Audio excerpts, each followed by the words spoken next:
Hello friends, Viren talks में आपका स्वागत है। हम में से हर किसी के जीवन में ऐसा क्षण आ सकता है जब व्यक्ति खुद को अकेला, कमजोर, अक्षम और बेकार महसूस करता है। यदि यह स्थिति कम समय के लिए हो तो सामान्य सी बात है, आमतौर पर लोग इससे निपट सकते हैं। परंतु यह स्थिति लंबे समय तक बनी रहे और हमारे दैनिक जीवन में हस्तक्षेप करने लगे तो ऐसे में इस पर तत्काल ध्यान देने की आवश्यकता होती है। मानसिक स्वास्थ्य के क्षेत्र में डिप्रेशन को एक महामारी के रूप में देखा जाता है। डिप्रेशन दुनिया भर में खराब स्वास्थ्य का एक प्रमुख कारण है। विश्व स्वास्थ्य संगठन के एक अनुमान के मुताबिक 30 करोड़ से ज्यादा लोग डिप्रेशन के शिकार हैं। इस संदर्भ में WHO डिप्रेशन लेट्स टॉक नामक एक अभियान भी चला रहा है। डिप्रेशन, जिसे हिंदी में अवसाद कहते हैं, इससे ग्रस्त लोगों को कुछ लक्षणों के माध्यम से पहचाना जा सकता है, जैसे उदासी, खराब मनोदशा, रुचि में कमी, वजन का अत्यधिक घटना या बढ़ना, अत्यधिक खाना या भूख न लगना, अनिद्रा या अत्यधिक नींद की समस्या, बहुत ज्यादा या बहुत धीमा व्यवहार, थकान और ऊर्जा में कमी महसूस होना, नाकाबिल होने की भावना या अत्यधिक अपराध बोध से ग्रस्त होना,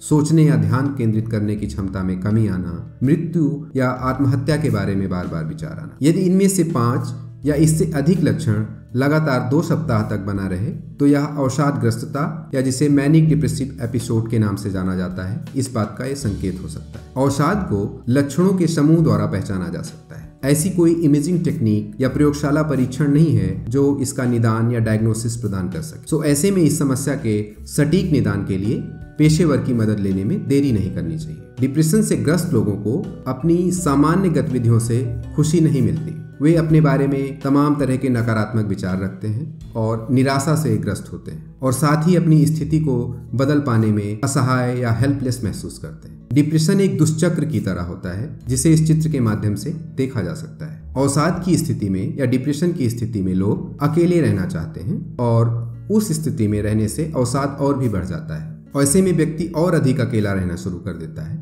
जिससे समस्या और भी गंभीर हो जाती है। यह दुष्चक्र जीवन के विभिन्न क्षेत्रों जैसे खान पान, सोना, सामाजिक जुड़ाव, मेलजोल, खेलना आदि जैसे क्षेत्रों पर भी लागू होता है। यह हमारे जीवन के कई पहलुओं को प्रभावित करता है। यह हमें कमजोर बनाता है, निचले स्तर पर ले जाता है और साथ ही यह अनिश्चित काल तक उस अवस्था में बने रहने को भी वश करता है। हालांकि हम जानते हैं कि इस चक्र को तोड़ने के लिए सामाजिक मेलजोल, व्यायाम, सोना, ध्यान करना हमारे लिए अच्छा होता है, लेकिन हमारा कुछ भी करने को मन नहीं करता और हम असहाय महसूस करते हैं। आइए अब हम डिप्रेशन में शामिल मस्तिष्क की भूमिका के बारे में बात करते हैं। इसमें मस्तिष्क का एक हिस्सा होता है जिसे प्री फ्रंटल कॉर्टेक्स के नाम से जाना जाता है। इसके अलावा एक दूसरा हिस्सा लिम्बिक एरिया है। इन दोनों की महत्वपूर्ण भूमिका होती है। प्री फ्रंटल कॉर्टेक्स प्लानिंग, निर्णय लेने, समन्वय करने एवं प्रेरणा प्रदान करने के क्षेत्र में जिम्मेदार होता है। एक तरह से PFC प्री फ्रंटल कॉर्टेक्स मस्तिष्क में चीफ ऑफ ऑपरेशंस की भूमिका में होता है।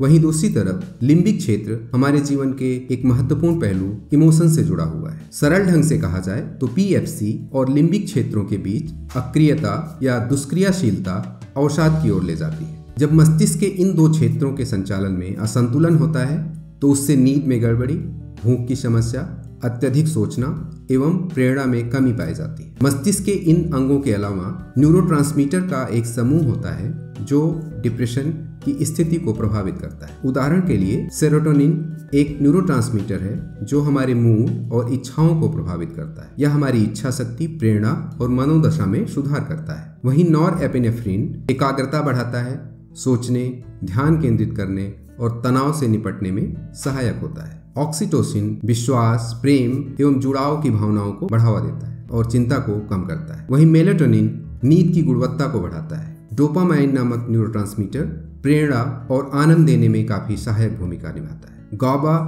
GABA आराम का एहसास कराता है और साथ में चिंता को कम करता है। वहीं एंडोर्फिन न्यूरोट्रांसमीटर दर्द से राहत और उत्साह की भावना प्रदान करता है। इस तरह से हमने जाना कि डिप्रेशन में मस्तिष्क के विभिन्न अंगों एवं न्यूरोट्रांसमीटर की क्या भूमिका होती है, लेकिन वास्तव में यह सब दैनिक जीवन के तनाव से प्रभावित होता है, जिसके कई कारण हो सकते हैं, जैसे अकेलापन, आर्थिक समस्या, पारिवारिक कलह, रिश्तों में तनाव, मनमुटाव, आपसी प्रतिस्पर्धा, दूसरों से अपेक्षाएं, प्रियजनों की हानि आदि ऐसी अवस्थाएं होती हैं जो तनाव को उत्पन्न करती हैं। डिप्रेशन की इस अवस्था में व्यक्ति की इच्छा शक्ति कमजोर हो जाती है, उसके अंदर ऊर्जा की काफी कमी पाई जाती है और छोटी छोटी चीजें जो पहले सामान्य दिनचर्या का हिस्सा होती थी, अब वो एक बहुत मुश्किल और कठिन काम बन जाती है। तो यहाँ पर हमने डिप्रेशन के लक्षणों, कारणों और परिणामों के बारे में जानकारी प्राप्त की। हम फिर से भाग 2 में मिलेंगे, जहां हम डिप्रेशन को सफलतापूर्वक दूर करने के उपायों के बारे में चर्चा करेंगे। ऐसे में आप सकारात्मक बने रहें और अपना बेहतर ख्याल रखें।